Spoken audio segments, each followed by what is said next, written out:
আসসালামু আলাইকুম এভরিওয়ান। আজকে পার্বত্য মেলায় চলে আসলাম। প্রতি বছরই এই মেলাটা হয় এবং আমি চেষ্টা করি আসার জন্য।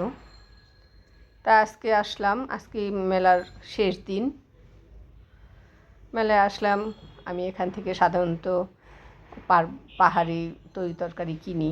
গতবার আমি হলুদের গুঁড়া, মরিচের গুঁড়া নিয়েছিলাম, নাগা মরিচের গুঁড়া আর বিন্নি চাল। আমার ছেলে বিন্নি চাল খুব পছন্দ করে, বিন্নি চালের পোলাওটা। সে কারণে আমার আশা, আমি মেলা থেকেই সাধারণত নেই, আজকেও তার ব্যতিক্রম না। তা আসলাম, একটু মেলা ঘুরে দেখছি। চলেন আমরা সবাই মেলাটা ঘুরে দেখি, তারপরে টুকিটাকি কেনাকাটা করে কিছু খাওয়া দাওয়া করবো। পাহাড়ি পাচন আছে, বাঁশের পিঠা আছে, বাঁশের মধ্যে দিয়ে যে বানায়, তারপর ওরা চাপিলা মাছের ফ্রাই করে, অনেক রকম আখের শরবত, আর পাহাড়ি তেঁতুল, বড়ই, অনেক কিছুই আছে তরি তরকারি, আর হ্যান্ডিক্রাফটস, ওদের নিজেদের বানানো জিনিস। এই দোকানটা থেকে আমি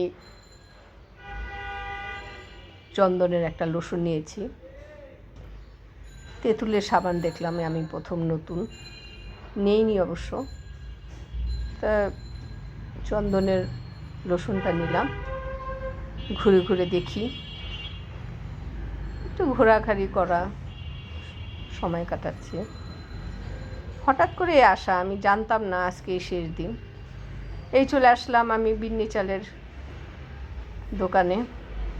এখানে চিনি গুঁড়া চালও আছে। এই ভাই থেকে নিলাম,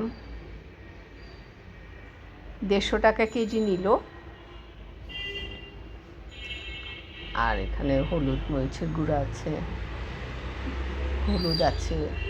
চিনি গুঁড়া চালটা ভালোই ছিল, ঘ্রাণ ছিল ভালো, কিন্তু দাম কমাচ্ছিল না। এত দাম সব তো নেওয়া যায় না, দামাদামি করলাম কিন্তু হয় না। এই যে আমি খাচ্ছি, খাওয়া দাওয়া করে তারপর আর কি চলে আসলাম। তো সবাই ভালো থাকবেন। আমার ভিডিওটা যদি ভালো লাগে লাইক, কমেন্ট, শেয়ার করবেন। আমি নিজের জন্যই সাধারণত ভিডিও করি, আপনাদের ভালো লাগলে আমারও ভালো লাগবে। ওকে, আল্লাহ হাফেজ, আসসালামু আলাইকুম। সবাই ভালো থাকবেন এবং আমাদের জন্য দোয়া করবেন।